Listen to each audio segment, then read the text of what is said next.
Retrouvez sur ce plateau pour une nouvelle édition d'information sur Bonferré Télévision. Fidèles téléspectateurs, bonsoir. Rien ne va plus entre le Niger et le Bénin. En effet, l'arrestation et la détention de 5 fonctionnaires nigériens du pétrole, dont la directrice générale adjointe du WAPCO Niger a parti superviser le chargement du pétrole brut sur le bateau chinois ce 6 juin 2024 est venu mettre de l'huile sur les braises ardentes des relations entre les deux pays. Les réactions sont vives et viennent de partout. Suivons le commentaire de Abdraman Younoussa Issa. Arrêter des agents nigériens du pétrole, les garder au secret pendant de longues heures, puis les accuser d'intrusion frauduleuse et de tentatives d'actes terroristes. C'est sans conteste le comble du ridicule. Pourtant, c'est tous ces actes qu'est venu justifier le procureur de la CRIET, la fameuse Cour de répression des infractions économiques et du terrorisme, le bras armé judiciaire de Patrice Talon, par lequel il met au pas ses opposants et tous ceux qui pourraient constituer un obstacle à son hégémonie politique et économique. Le cas de Rakia Madougou, l'opposante, réprimée et condamnée pour terrorisme, soi-disant à 20 ans de prison. Voilà où en est Patrice Talon, déterminé à faire passer ses desiderata face au CNSP et au Niger, y compris à descendre dans les égouts. Sauf que l'histoire du procureur du CRIET est complètement cousue de fil blanc. En effet, si comme l'a laissé entendre le procureur béninois lui-même, son pays possède des informations sur des prétendus actes de sabotage venant du Niger, pourquoi alors ces personnes n'ont-elles pas été arrêtées à leur arrivée à l'aéroport ou encore à l'hôtel où ils sont descendus? À supposer même qu'ils prétendent avoir attendu que ces personnes soient sur la plateforme, pourquoi ne les avoir pas laissés passer à l'acte prétendu terroriste avant de les appréhender pour lever tout équivoque?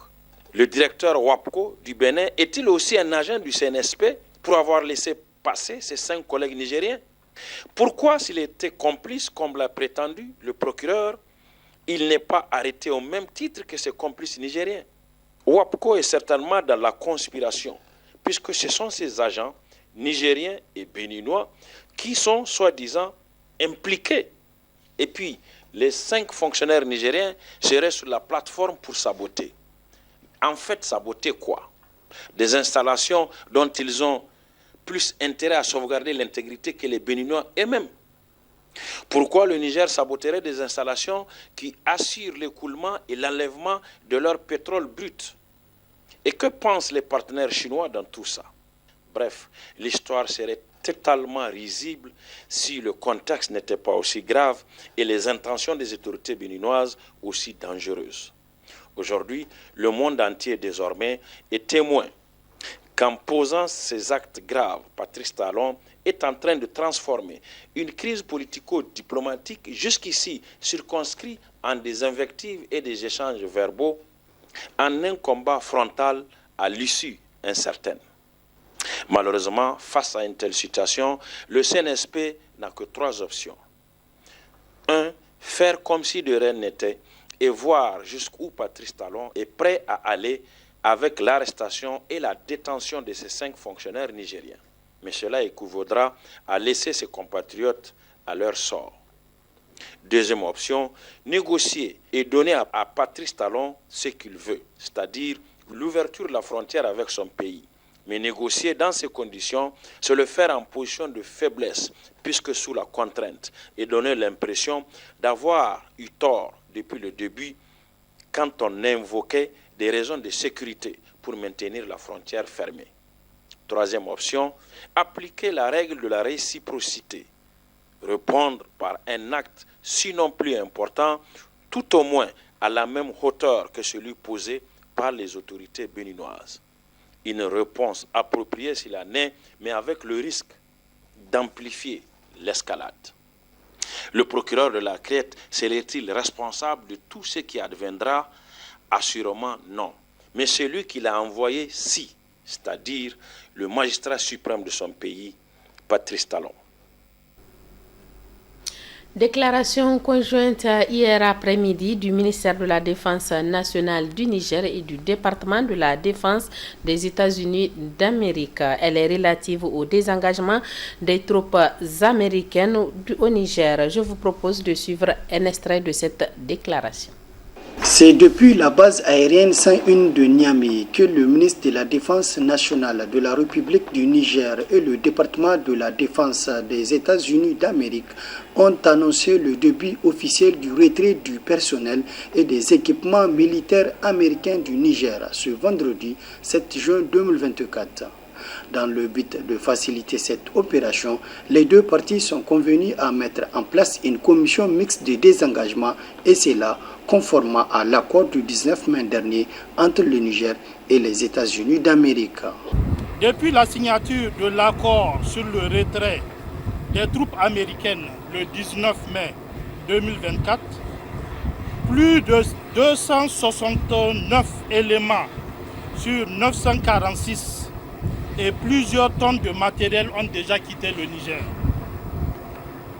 Ainsi, ce vol du 7 juin du C-130 Globemaster 3 de l'armée de l'air américaine depuis la base 101 de Niamey marque le début d'une série de plusieurs rotations de gros porteurs pour le rapatriement du personnel et du matériel conformément à l'accord du 19 mai 2024.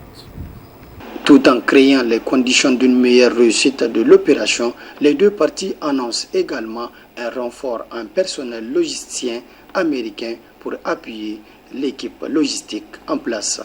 Cette commission mixte a établi des procédures pour un retrait diligent de toutes les questions liées à ce retrait, notamment la délivrance des autorisations de survol et d'atterrissage et l'organisation des convois terrestres de Walam et Difa vers Niamey et Agadez. Les représentants des deux parties se sont engagés à ménager aucun effort pour la réussite de ce retrait qui est prévu s'achever au plus tard le 15 septembre 2024. Ils soulignent leur engagement envers la protection et la sécurité des forces américaines au cours de ce désengagement. Selon les signataires de la présente déclaration, ce retrait n'aura aucune incidence sur les relations actuelles entre la République du Niger et les États-Unis d'Amérique. Les deux parties restent déterminées à entretenir un dialogue diplomatique et soutenu pour façonner leurs relations bilatérales. Cette opération intervient après le retrait définitif des soldats français au Niger. Pour rappel, dans le cadre de la lutte contre le terrorisme, les États-Unis ont déployé plus d'1 millier de soldats au Niger. Autre aspect de ce journal, les réseaux des radios et télévisions indépendantes du Niger, RTN, a animé ce matin une conférence de presse. Elle est relative à la situation précaire que vivent les médias privés du Niger. Le point avec Reina Moussa et Lukoga. Par cette conférence de presse, le réseau des radios et télévisions indépendantes RTN donne de la voix. Les promoteurs et représentants des promoteurs des médias privés du Niger ont tenu à dénoncer la précarité dans laquelle végètent les médias privés audiovisuels du Niger depuis plus d'une décennie. La situation que traversent les entreprises issues du secteur de la presse privée nigérienne est consécutive à un certain nombre d'événements qui sont non seulement connus de tous et en grande partie indépendants de la volonté des promoteurs. Le RRTN en appelle aux nouvelles autorités pour la prise de leurs doléances afin d'éviter une descente aux enfers de la presse privée nigérienne. Le refus manifeste et persistant des pouvoirs publics d'asseoir une bonne politique qui puisse œuvrer en faveur de la viabilité des entreprises de presse nigériennes et de redonner à notre environnement médiatique son lustre d'antan constitue une vraie menace qui risque de conduire à la mort certaine de nos organes qui n'est pas le but inavoué des princes qui se sont succédés à la tête de ce pays depuis une trentaine d'années, mais qui étaient curieusement les grands bénéficiaires de nos sacrifices consentis par nos entreprises médiatiques. Au cours de cette conférence de presse, le président du RTIN a, au nom du réseau, apporté toute sa compassion aux employés et employeurs du groupe de presse Canal 3 Niger. Ce n'est pas de gaieté de cœur qu'un employeur va se séparer d'une trentaine de ses agents. C'est arrivé, mais on considère que ça va trouver une solution heureuse pour que l'entreprise Canal 3 puisse continuer à vivre. Parce que c'est de ça qu'il s'agit. Il ne s'agit pas seulement mais c'est aussi la survie de nos entreprises. Selon le réseau des radios et télévisions indépendantes RTIN, sous le régime de Chu, des véritables compromis étaient sous le point d'être trouvés, dont entre autres l'application des dispositions relatives à la loi sur la publicité, la définition d'une nouvelle règle du partage entre les médias publics et privés de la redevance sur les factures d'électricité, l'adoption d'un régime fiscal préférentiel ainsi que la réhabilitation du fonds d'aide à la presse dans sa forme directe et son rehaussement.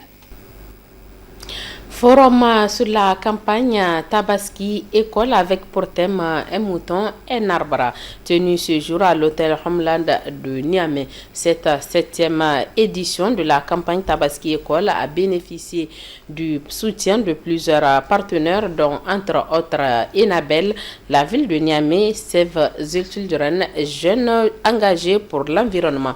Le compte rendu est signé Aminata Yayamega et Abdoulaye Seydou.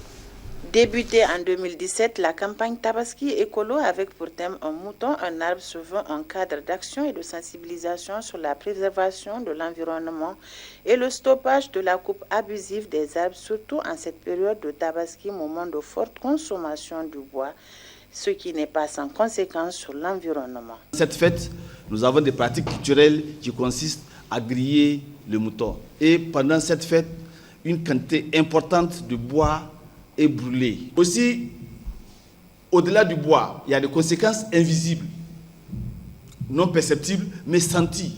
Pendant le jour de la Tabaski, les 2 jours après, nous nous rendons tous compte que la ville est chaude, parce que la ville est chauffée. N'est-ce pas? Ça, c'est le ressenti. Et aussi les odeurs. Le cadre de vie est impacté. La ville est sale. Les villes sont sales, toutes les villes d'ailleurs sont sales, les 2 ou 3 jours, une semaine après la fête de Tabaski. Parce que les déchets sont mal gérés. Les pots. L'année passée, nous avons estimé à peu près il y a 2000 à 3000 pots jetés dans les rues de la ville de Niamey. Du coup, c'est ce qui a fait proliférer les mouches, facteurs de maladies. Donc, alors, que devons-nous faire pour faire un Tabaski écolo en matière d'abord de consommation de bois? Donc, réduisons notre consommation de bois, mais aussi protégeons notre cadre de vie en mieux gérant les déchets produits. Dans un premier temps, cette campagne Tabaski Écolo s'est déroulée surtout sur les réseaux sociaux à travers des sensibilisations, puis des caravanes de sensibilisation et autres débats communautaires sur la préservation de l'environnement a constitué la 2e étape de cette campagne. Près de 50 000 tonnes de bois sont consommées au Niger au titre de la seule journée de Tabaski, ce qui constitue une menace pour l'environnement et l'écosystème, une situation qui a conduit à la présente réflexion et à la recherche de solutions alternatives. Qui a relevé que le jour de la Tabaski, dans la ville de Niamey, il y a à peu près 25 000 arbres qui sont consommés pour la grillade, c'est-à-dire 50 000 tonnes de bois en une journée. Et je pense que le colonel ne va pas me contredire, c'est l'équivalent quand même de la consommation annuelle, au moins peut-être de 1/3 ou 1/4 de la consommation de bois durant l'année dans la ville de Niamey, qui est consommée en une journée. Et dans les réflexions, cela nous a beaucoup intrigués. On s'est dit, est-ce que nous pouvons continuer à utiliser autant de bois en une journée?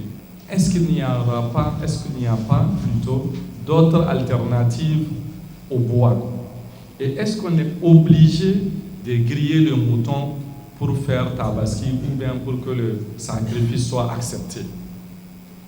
L'avis religieux est également pris en compte afin de savoir si la grillade et friture du mouton, cause d'utilisation d'autant de bois, est obligatoire ou non en islam.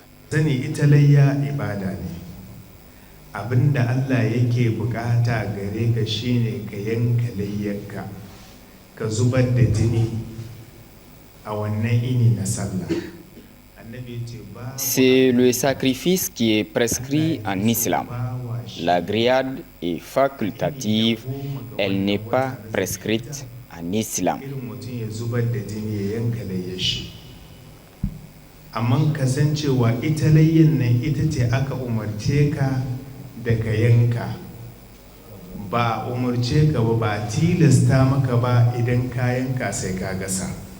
Des sketchs sur l'utilité et l'importance des arbres ont été animés par les jeunes engagés pour l'environnement. Pour cette 7e édition, plusieurs plants gratuitement offerts par la ville de Niamey seront plantés à titre de compensation.